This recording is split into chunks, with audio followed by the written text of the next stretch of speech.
Hello बच्चों लोग, कैसे हैं आप लोग। डे 149 है तो 180 नीट मैराथन में एक बार फिर से आपका स्वागत है। आज एक कड़वे सच के बारे में बात करते हैं। आज हम बात करते हैं विल पावर यानी इच्छा शक्ति की। ये बिल्कुल एक बैटरी की तरह है जो शाम तक डिस्चार्ज हो जाती है और इसीलिए शायद आप रात तक पढ़ाई कंटिन्यू नहीं कर पाते। अगर आपका फ़ोन आपकी टेबल पर रखा है तो उसे न छूने के लिए आपकी बैटरी खर्च हो रही है, यानी उसके लिए आपको सोचना पड़ रहा है, विल पावर को स्ट्रॉन्ग करना पड़ रहा है। इसके लिए स्ट्रैटेजी क्या हो सकती है? अपना एनवायरनमेंट डिज़ाइन करो, माहौल बदल दो, रिजल्ट बदल दो। सफल लोग सेल्फ कंट्रोल नहीं करते, वो टेम्पटेशन यानी लालच को ही हटा देते हैं। इसके लिए हैक क्या हो सकता है? The phone jail. पढ़ने बैठने से पहले आप फोन को साइलेंट कर दो, दूसरे कमरे में रख दो या मम्मी को दे दो। इससे क्या होगा? बीच में आपको उठना नहीं है तो आपका पूरा डिस्ट्रैक्शन हट जाएगा। इसके लिए डीप लेसन क्या है? अगर फोन आंखों के सामने नहीं होगा तो दिमाग उसे इग्नोर कर देगा। आप अपनी विल पावर को फोन से लड़ने में नहीं बल्कि फिजिक्स समझने में, केमिस्ट्री समझने में, बॉटनी, जूलॉजी को पढ़ने में लगाओ। The day task structure. आज का डीप वर्क क्या है? Task 1 setup.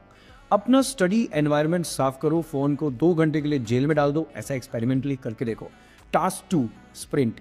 इलेक्ट्रोकेमिस्ट्री चैप्टर सिर्फ फेराडेज लॉ के न्यूमेरिकल्स लगाओ, ट्राई करके देखो। Task 3 mastery. अब 2 मिनट में बिना लंबे फॉर्मूले के सवाल हल करने के बजाय यूनिटरी मेथड का ट्रिक सीखो।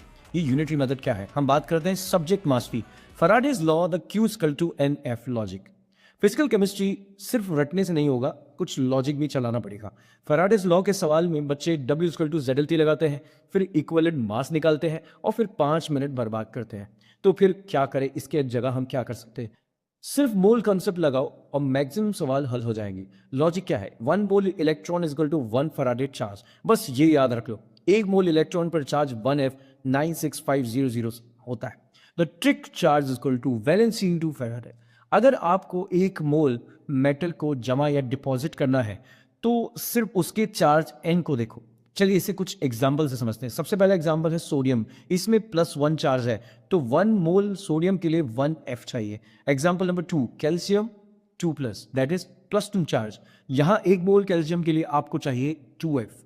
अब मेरा सवाल, how much charge is required for 1 mole of MnO4? तो MnO4 से Mn2+, ऑक्सीडेशन स्टेट का अंतर देखो, +7 से +2 हुआ है। अंतर यानी डिफरेंस कितना है? 5। आंसर क्या होगा? 5F। खत्म, कोई फॉर्मूला नहीं।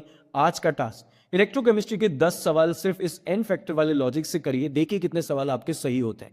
कमेंट में बताइए कि 1 मोल कॉपर +2 को कॉपर में बदलने के लिए आखिर कितने फैराडे चाहिए।